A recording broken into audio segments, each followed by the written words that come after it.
Doctor Smita, आपका हमारे show में हार्दिक स्वागत है। बहुत ही खुशी हुई आपको फिर से इस शो में देखकर। Thank you. तो चलिए शुरू करते हैं। मैंने सुना है कि 108 देशों से आपके पास सोरियासिस और दूसरी स्किन संबंधी समस्याओं के कई मरीज आते हैं। स्किन पर रैशेस, सूखापन, सोरियाटिक गठिया यानी सोरियाटिक आर्थराइटिस और स्किन छिलने, लालिमा, सूजन वगैरह लाते हैं।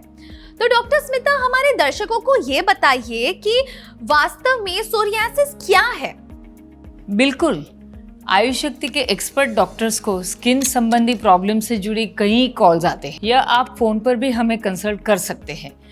आयुर्वेद के अनुसार महाकुष्ठ अर्थात जीर्ण चर्म रोग ये सोरियासिस होता है। अनुचित खानपान या विरुद्ध आहार, जैसे कि दूध के साथ हमने खट्टी चीजें मिला ली और खा ली या दूध और फल मिलाकर खा लिए, तो गलत जीवन शैली, रात को लेट सोना, सही समय खाना नहीं खाना, बहुत तनाव में रहना, टेंशन में रहना, तो इसकी वजह से हमारे खून में, शरीर में पित्त पैदा हो करके धीरे धीरे हमारे खून के द्वारा वो स्किन के नीचे जमा होता है, इकट्ठा होता है।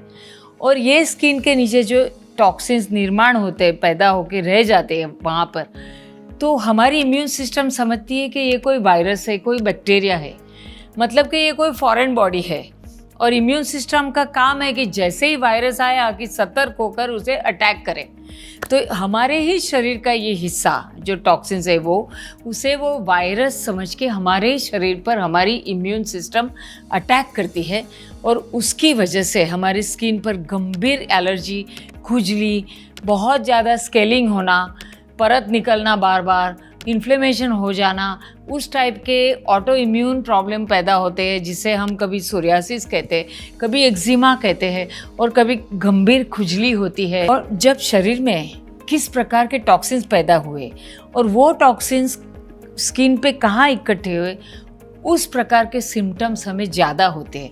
जैसे कि शरीर में यदि आपकी तासीर पित्त की, गर्मी की है, फिर हमारे स्किन पे ज़्यादा लालिमा, मवाद, पस वगैरह हो जाएगा। यदि आपकी तासीर में कफ ज़्यादा पैदा करना ऐसी तासीर है, तो जैसे ही हमने मीठी चीज़ खा ली कि खुजली हो जाएगी। या यदि आपके शरीर में वात ज़्यादा है, हवा ज़्यादा है, तो फिर उसकी वजह से स्किन फट जाती है, काली हो जाती है, स्केलिंग होने लगता है। तो इस तरीके से अलग अलग प्रकार के सिम्टम्स एक ही सोरियासिस में हो सकते हैं।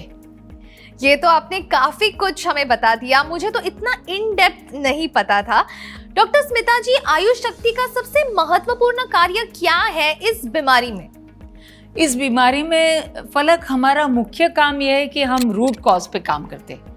और रूट कॉज ये है कि गलत खान पान खाने से पेट में पैदा होते टॉक्सिन्स जो खून में मिल करके त्वचा में चले जाते, राइट, और इम्यून सिस्टम उसे अटैक करती है।